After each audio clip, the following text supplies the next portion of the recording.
Trudeau flies to Florida to suck up to Trump. But does it work?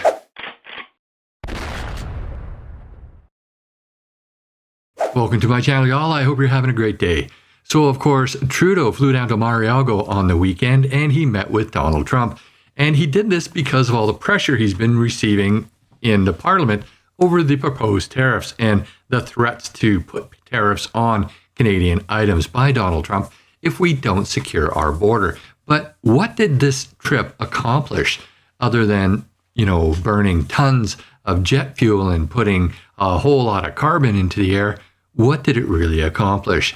Well, let's go to some news reports and then we'll discuss it. The Prime Minister landed back in Canada today after a high-stakes meeting with President-elect Donald Trump.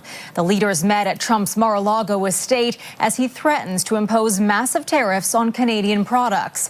CTV's Jeremy Sharon has more on the topics discussed during last night's surprise dinner. Prime Minister Justin Trudeau back in the capital this morning after a surprise stop by to Mar-a-Lago to meet with Donald Trump. He summed up the meeting before leaving his Florida hotel this morning. It was an excellent conversation. Trudeau shared this photo on social media, thanking Trump for the dinner, adding that he looks forward to the work they can do together again. This is the first G7 leader to actually meet with Donald Trump, but of course we know Donald Trump has Canada in the crosshairs. Trump this week threatened 25% tariffs on all incoming Canadian imports unless his border concerns are addressed. Government sources tell CTV News during the nearly 3-hour dinner, federal government representatives were given no assurances tariffs could be avoided right now, but a solution in the long term is possible if the border is further secure. The Prime Minister warned earlier Friday Trump's threats should be taken seriously. Donald Trump, when he makes statements like that, he plans on carrying them out. There's no question about it. Trump called the meeting very productive in a post on his social media platform today, adding they discussed many important topics that will require both countries to work together, like the drugs crisis, energy, and trade. Now that we've seen what Canadian news says about this, why don't we go down to the U.S. and see what an American site says about this trip? Justin Trudeau made his way down to meet with President-elect Donald Trump. He also was at a dinner table, you can see there, with Howard Lutnick, the incoming Secretary of Commerce, and his wife.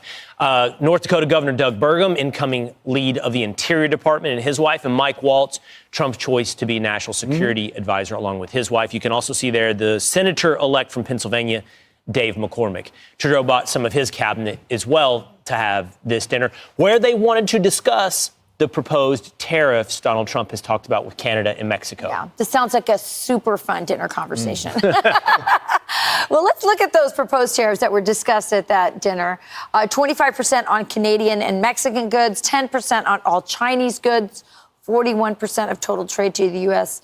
is from Mexico, China, and Canada. We're looking at a total of $3.1 trillion of goods. That are imported total. That are imported totally. This is a big deal because we don't export as much to them as they send China to us. Specifically. Yeah. And so this is a big deal. I mean, Justin Trudeau and Donald Trump ideologically opposed, and yet you see Justin Trudeau. I'm going to read you this quote. You're going to see how conciliatory he is. He's not messing around. He understands he can't play games here. This will deeply affect Canada. And so this is a quote from him earlier on Friday. He says, ultimately, it's through lots of real constructive conversations with President Trump that I'm going to have that will keep us moving forward on the right track for all Canadians.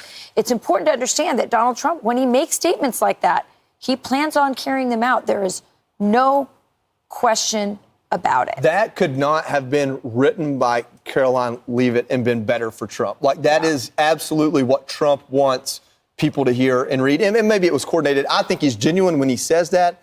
But what he's saying is, hey, that strategy that President Trump campaigned on and told you would work, it's working. It's working on me as the Prime Minister of Canada. There was a similar situation with Mexico last week. Now, that president, she's come back and she obviously got pushed back, I think, afterwards. But the end statement was, we're going to work with you here from both Canada and Mexico now. And Trump's promise was that he probably wouldn't have to put these tariffs into effect. The threat of the tariffs and them knowing he'll follow through will get us the result we want. And I want to make sure Americans know the result we want is a secure border, is fentanyl and bad people staying outside our country.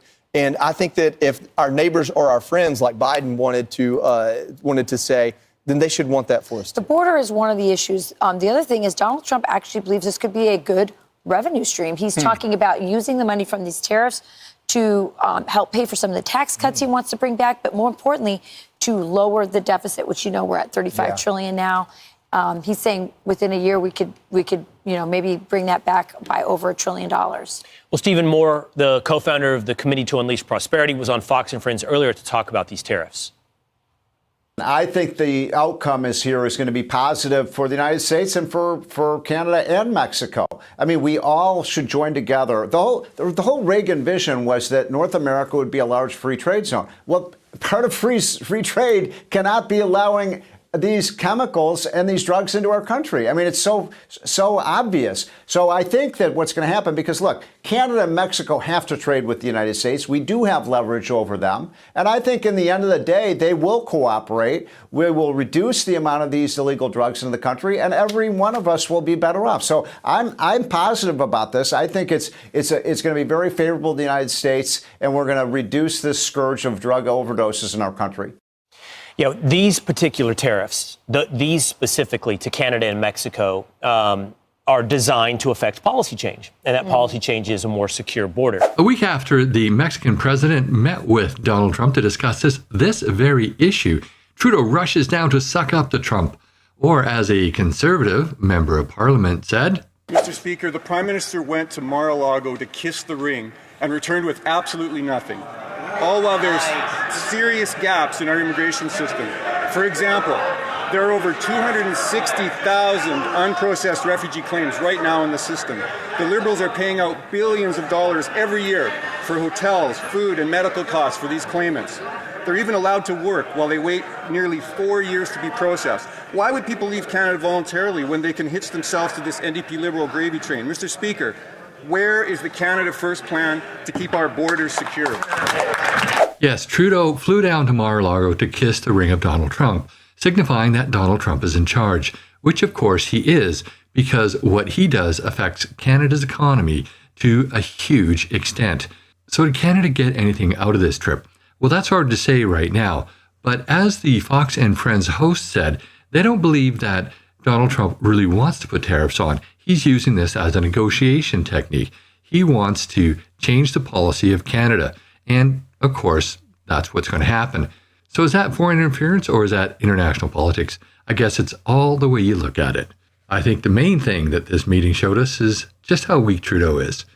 But that's just my opinion. I'd love to know what you think. Put your comments down below. And while you're at it, please like this video, share with your friends and on social media. And if you haven't already, please subscribe to my channel and hit that bell notification so you never miss another video. Also, please join me on Thursday evenings at 6 p.m. Pacific time for my live stream, where you're invited to join in on the conversation. Finally, I do teach the Canadian Firearms Safety courses. These are courses you need to get your Canadian Firearms License, also known as a PAL. So if you would like to get your Canadian Firearms License, either for recreation or for hunting or for employment purposes, and you live on Vancouver Island, please follow the links in the show notes of this video to my website where you can sign up to take a course from me. Thanks for watching, and I'll see you in the next video.